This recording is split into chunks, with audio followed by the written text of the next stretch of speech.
Every week we got some boom picks for you, players we think are going to go nuclear and help you win in fantasy. It might be redemption time, though. Did not exactly hit the mark last week. No, but you know what? That's what you get for going completely off the end game brand and picking a tight end, and not even a tight end on a good offense. Yeah, you're right. So here we go, week 3. Let's get these players in your lineup, fire them up because they could go off. Now, you know the dilemma. Got a lot of good players in your team. How do you know who is actually going to boom and who isn't? A lot of times it's just about the flow of the game and the situation.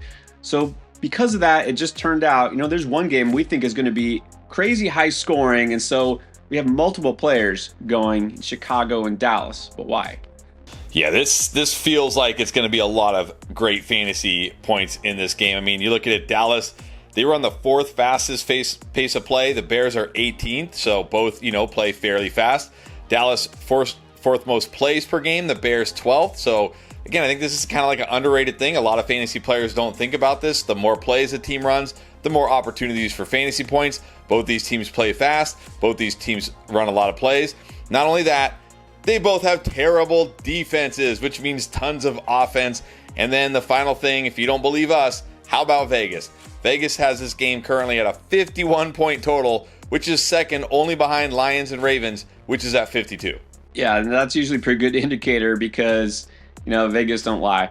Look, we got to start with a guy who not only is in this game, but, you're like, okay, I don't know if I'm ready to be in on the Chicago offense because overall it hasn't looked great, but one guy has definitely looked great. We loved Rome Odunze all preseason. I think you got to love him a lot more after these 2 games, but he's going to just do it even more this week. He should because this is a great matchup. Already talked about this in the wide receiver start sit.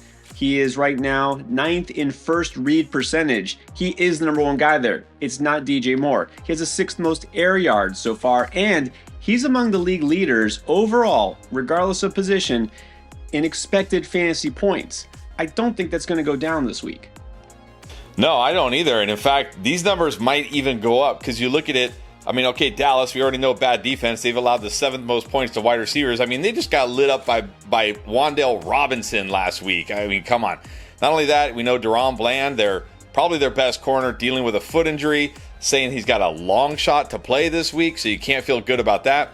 Trayvon Diggs, like their next best corner, he's only played 87 snaps this year. He's not close to 100%. He has a 50.7 coverage grade according to Pro Football Focus, so he's not even playing that well anyways. But not only that, look at the way Dallas attacks offenses defensively. They play cover 3 and cover 4 almost half the time. Look at the Bears on the 34 routes that Rome Odunze and DJ Moore have run together this year facing these coverages. Rome Odunze has a 0.21 targets per route run rate. DJ Moore just 0.09. So it's Rome Odunze is the guy who beats this kind of coverage. Not only that, 5 catches, 98 yards, and 2 touchdowns for Rome Odunze this year against these type of coverages. I mean, Rome Odunze has been great to start the season. I'm not really sure how you could even consider benching him, but in this matchup against this defense, yeah, he might have even a better game than he had last week. Exactly. And, one thing you mentioned with touchdowns and red zone looks, touchdowns are not easy to predict. It's not a sticky stat per se, but red zone targets are a good indicator of whether a guy could actually score. He's getting them, right? He's the one that's been getting those looks. And even if the Bears don't put up a ton of points, Rome Odunze is, all right? So we don't need this whole offense, right, to go nuclear. We just need him to do it, and he's done it so far. All right, now what about the flip side here? The Bears defense has been pretty bad. And so that means, obviously, CeeDee Lamb's going to be in a good situation. But about George Pickens, we liked him in week 1. He did nothing, right? Just didn't happen for him. Week 2, he finally showed up, but he hasn't had a big game yet. Sounds like this might be the week. This might be the week. I mean, we talked about the Dallas defense, but the Bears defense is even worse. They're allowing the 3rd highest EPA per play against the pass. And they've played the Vikings. One of those games was against the Vikings, who's been one of the worst pass offenses in the NFL this year. Also, Jalen Johnson, pretty much their only good corner, and he's a great corner, is out indefinitely. Who knows how long he's out? He's definitely not playing this week. No other corner on this Bears defense even has a coverage grade higher than 60, according to Pro Football Focus. So there is nobody like in week 1, like Quinyon Mitchell, who can take away George Pickens. But also, you look at it in week 2, I mean, we saw how this offense could operate when he's not getting shadowed by an elite corner. He ran 93% of the routes. He only had 4 less air yards than CeeDee Lamb, and CeeDee Lamb was the first read 10 times in week 2. George Pickens was the first read 8 times. This is closer to a 1A, 1B than I think people think, and against his defense, with George Pickens' upside and big play potential, I think he could absolutely go off this week. Yeah, Cowboys fans probably aren't thrilled at the fact that they lost week 1 and barely beat the Giants in week 2, and the defense looks horrendous. But they can't complain about the offense, right? This offense has been putting up points. Dak is back. He's looking great. I think this pass game has already started to click, and exactly right. This is a great situation for Pickens. And so, he's one of those players that's in that tough, decision. Like, he's in that range where, like, he's not an automatic start, right? We still don't know exactly what to expect from him with a new team. And sometimes you have other options that are close. We're going to say Pickens, yes, more often than not because of the matchup. And let's just keep going here in Dallas. The passing game is working. So is the running game. I have to come around now. Javonte Williams, he's looking pretty good. And this matchup also basically makes it seem like he's a must start. I mean, you can't go crazy here. Like, let's not start him over known studs, but he's got to be one of the strongest, like, RB2 starts this week, if not the strongest. I mean, Bears allowing the 7th most fantasy points to running backs, 5.3 yards per carry allowed to running backs. But it's not just the matchup here. Javonte's actually been good this year. I mean, he leads all running backs with an 86.7% success rate on man gap runs, blocking schemes. Bears are the 9th worst against man gap runs this year. They're allowing 6.3 yards per carry on those runs, which is 4th worst in the NFL. Javonte is averaging 6.8 yards per carry on those runs, which is 4th best among all running backs. This is like a perfect storm matchup here, right? Like a team that likes to run those man gap concepts against a defense that can't stop them, with a running back who's very skilled in these concepts.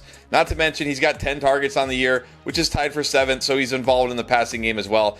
I'm not really sure how you bench Javonte this week unless you just have 2 absolute studs. Right, and even then, it might be tough because, a lot of teams that did draft Javonte didn't necessarily expect him to be there every week starting RB2, but maybe he is at this point until further notice, but I think he's got to be this week. So right now, Javonte, after 2 games, 7th among all running backs in expected fantasy points, and the Bears are allowing the 7th most fantasy points to running backs. Like you said, perfect storm here. This matchup almost begs you to start him because you already know he's got that touchdown upside. Like I said, he's getting work as a receiver. Kind of aggravating that Miles Sanders got that random goal line touchdown. If it was Javonte instead, we'd be looking at one of the guys who's the very top of the leaderboard in terms of all running backs in fantasy so far, just after 2 games. All right, but there are some other matchups and other games that we like. Let's head down to the South. We got Carolina and Atlanta here. These 2 teams haven't exactly lit it up on offense so far, especially through the passing game, but I think one player could, guy that we've been really hesitant to go all in on. It's time. Like, let's just stop waiting. Ted McMillan is looking like a stud, and I think he finally goes off this week.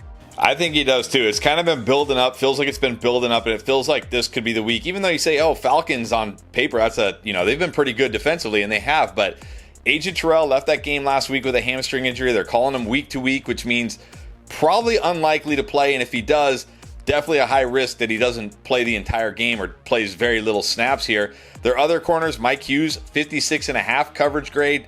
D. Alford, who does have a decent score, 67.5. That's like average, but he's only played 20 snaps so far this year. I mean, they also have the rookie they drafted, Kobe Bryant, but he'd be making his first start. So I'm not scared of any of these corners here.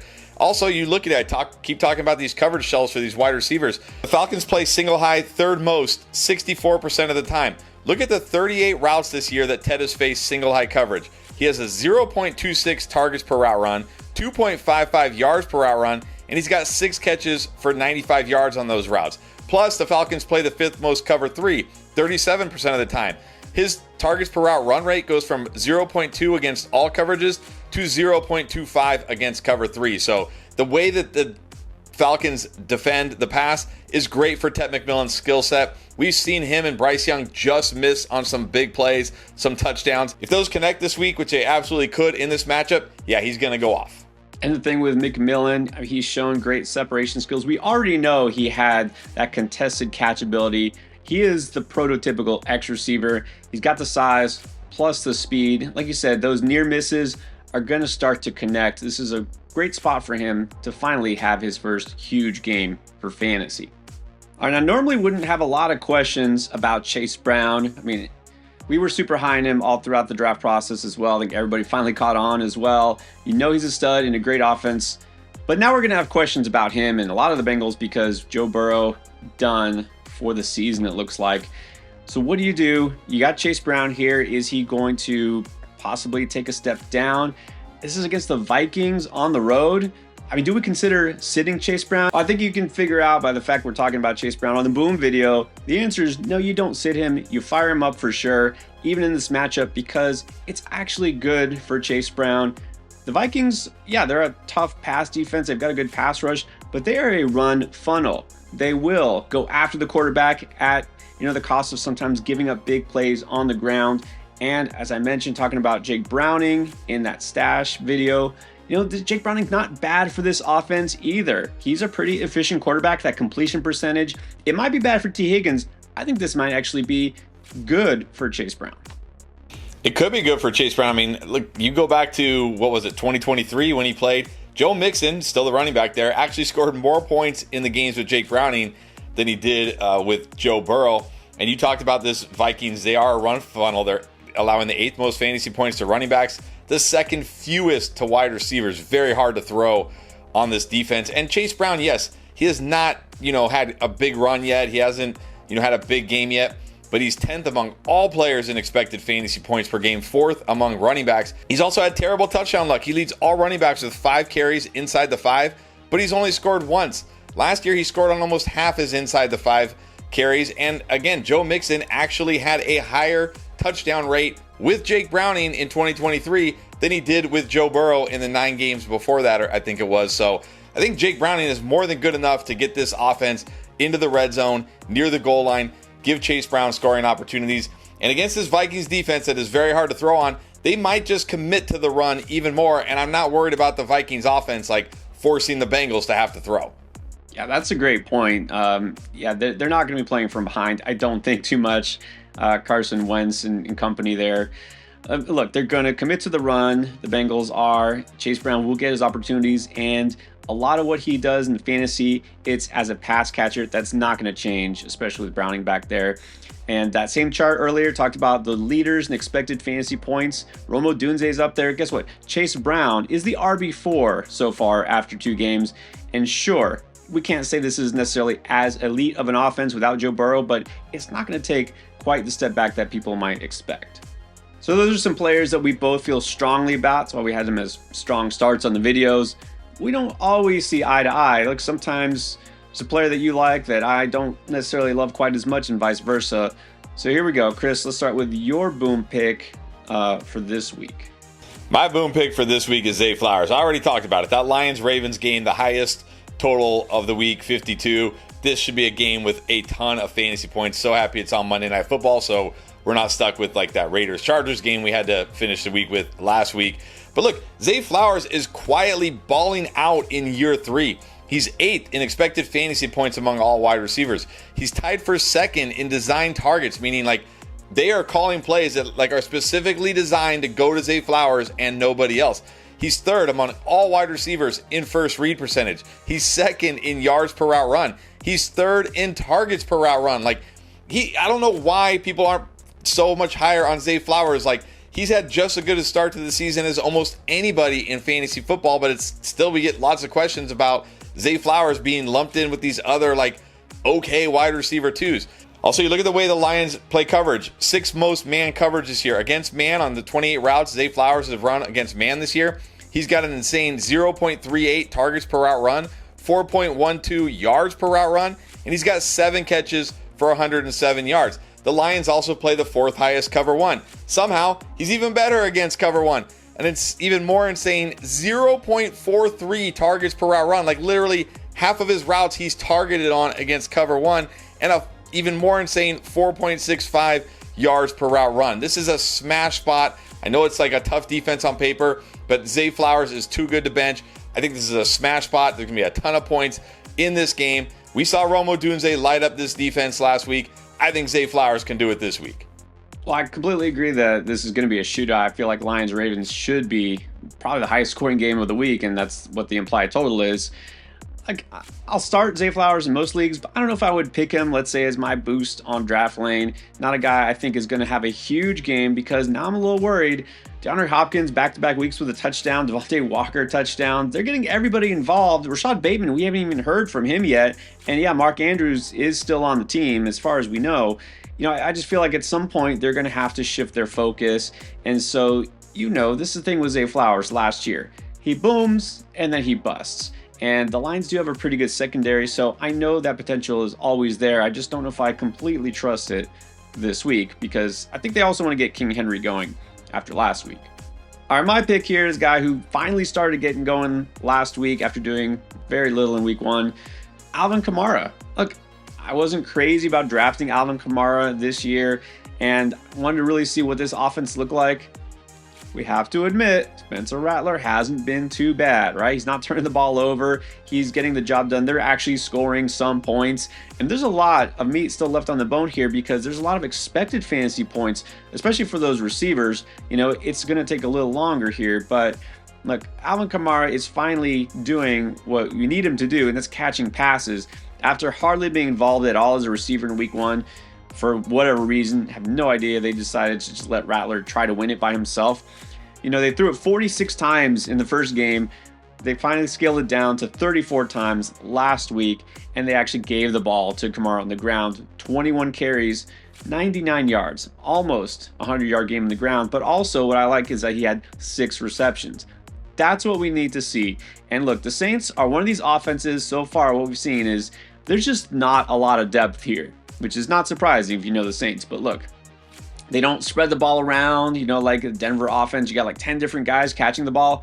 They're not doing that. You have 4 receivers who are in the mix, and barely 4. I mean, Devon Villay had 1 catch. It just happened to be a touchdown. You got Juwan Johnson, and then you have Kamara, right? Kendre Miller is not a factor. He's gotten 5 carries each of the first 2 games. Kamara's getting the carries. He's being used in a smart way, right? They're getting him all around the field in terms of bouncing it outside, inside. He's their primary runner, right? And they're not just running him up the middle, because that would be pretty foolish with a guy like Kamara. And he's finally getting those receptions. Let's face it, the Saints are probably going to be playing from behind in most of their games. This is good for Kamara as a guy who thrives as a receiver out of the backfield. But what I really like about this week's matchup with Kamara is, for some reason, the first 2 weeks, Seattle has been getting shredded by running backs receiving the ball out of the backfield. They're giving up the most receiving yards to RBs, and part of it, sure, they faced CMC in week 1. Jaylen Warren in week 2, and he had that crazy play, but look, this is the thing. Teams are targeting running backs heavily against the Seattle defense. Seattle's got a pretty good run defense so far, but teams are exposing them, their aggressiveness, by giving those running backs those short passes. This is, again, Kamara's bread and butter. Yeah, I mean, look, I think Kamara will be fine this week, especially in your PPR leagues, and I agree, he's probably going to catch a bunch of passes, but man, the Saints going on the road into Seattle, and you talked about it, this is a good run defense, so he's going to have to probably do his damage through the air. I feel like Kamara, again, when we're talking about booms, to me, he's more like a floor play. I think he gives you a very high floor this week, because he probably will catch 6 or 7 passes. But is he going to be able to, find the end zone against this defense? Is he going to be able to, rack up a ton of enough yards here? So nothing wrong with Kamara this week. I just worry about his ability to actually, really go off this week. Again, and a tough matchup on the road in Seattle. All right, we won't always fit a quarterback as a boom play, but, I mean, you're going to need one this week with Burrow out and possibly JD. Fields already out. The list goes on. Here we are, week 3 already. Okay, so if you need a streaming quarterback, a guy with huge upside, believe it or not, again, it's going to take some time here to process this. Daniel Jones. Oh, Daniel Jones. Yeah, I mean, the problem is, the other quarterbacks we like, Dak, Goff, those guys, they're like 80, 90+% rostered. You can't go stream them. But Daniel Jones on Yahoo somehow still only 60% rostered, so he's out there in a lot of leagues. I mean, not every league, but he's still out there in a lot of leagues. Look, he just threw for 316 yards and a touchdown versus the Broncos. I mean, look, the Titans aren't a pushover on defense, but they're not as good as the Broncos. Also, you look at it week 1, they allowed the 7th highest pass rate over expectation, and last week they were the 2nd highest because they're really good against the running game, a little weaker against the pass here. Also, this guy has 4 inside the 5 carries this year. That is insane. Only Chase Brown and Saquon have as many inside the 5 carries as Daniel Jones. I guess they think he's Jalen Hurts with the tush push here, so he always has a chance to score a rushing touchdown. He always has that rushing upside. Yeah, I think if you need a streamer this week and he's still out there, he's got to be your number 1 pick. Yeah, I know JT owners just absolutely were pulling their hair out watching them feed Daniel Jones repeatedly. I think it took him 3 tries to get it in. There was like a penalty one time and he got stuffed another time, and no, they just kept giving it to him until he scored. He's always going to have that touchdown upside on the ground. And again, that's for your typical 3-point per passing TD league. It's like the equivalent of 2 passing touchdowns. And even in a 4-point league, still, you want a rushing quarterback. It's always going to give you that high floor with the ceiling. He's going to get the carries. And these, again, aren't just ad-lib plays where he happened to scramble for a score. They're trying to make sure he gets designed runs. This is a good offense, finally. It has an accurate quarterback. And yeah, this matchup really shouldn't scare you away from him at all. He's got to be your best option if you're looking for a quarterback. All right, those are some of our favorite starts this week. If you didn't catch all the start sit videos at every position, you know we got you covered. Check out the week 3 playlist.